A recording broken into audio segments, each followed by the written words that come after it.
Hey guys, welcome back to another JMC Bytes. Today I want to talk about marriage, but not necessarily what you think. There's two things the Bible talks about marriage. There's 168 verses on marriage, but there's also 102 about the word bride. And just briefly, I want to talk about the importance of marriage. And I know many of you are not married, but hear me out. We know in the Old Testament, the Ten Commandments were created, and it talked about do not commit adultery. But it also talked about the day that when Christ would rise, that the followers of Christ would be known as the bride of Christ. And I'm talking about these two subjects together. For instance, how much time and money do most people place on the wedding day? How much money do they spend? They go and find a minister to pay for. They pay for a place. They pay for lots of food, clothing, decorations, and the list goes on and on and on. I mean, there's a TV show called, Bridezillas or something? Because people are so obsessed with this special day. And I understand it will never happen again.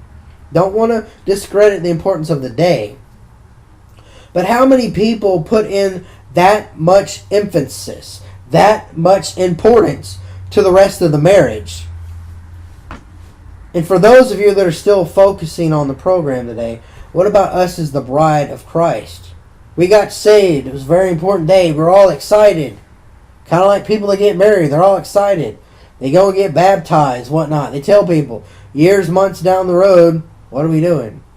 We're not doing much of anything. That's why some marriages aren't working anymore. And again, not to discredit those that are being abused and being, sexually, physically abused. Yeah, you need to get out of that stuff. Danger zone. Technical foul. Get out. Do not pass go. Do not collect $200. Get out. I get that. But when there's something that can be changed, such as communication and other things, that's the importance I want to talk to you about. Because here's something going on. We have Ephesians 5, 22 and 33 talking about wives submitting to their husbands. And then and throughout that verse, on verse 25, it talks about husbands, love your wives as Christ loves the church. And then when you look at Revelation and talking about the bridegroom and how we're supposed to serve Christ and look at people that are married similar to our relationship with Christ. Although, there's a bunch of things that don't happen. I get that.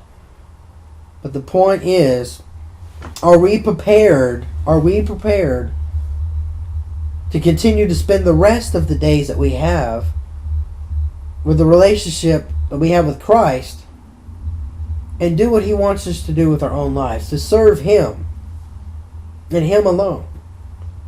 Can we do that today? We have these highs and lows in our lives, and I understand that.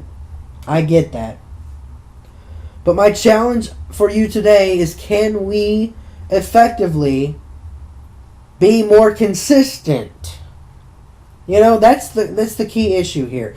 Lack of consistency when it comes to, you have these mountain highs, you just got married, you just got baptized, you just got saved. You need to start refreshing yourself. That's why you have to get into the Word. You got to find a church. You got to do things, communicate, pray to fix these different problems. And realize that it is important to have that relationship with Christ. Just as it's important if you're in marriage to communicate with your spouse. You have to communicate with God. You got to read His Word. You got to go to church. You got to talk about it. You got to ask questions. Do things to make a difference today. That's my challenge to you, is that you become the bride of Christ and think of Him as our Heavenly Father that wants to love and care for us. God bless.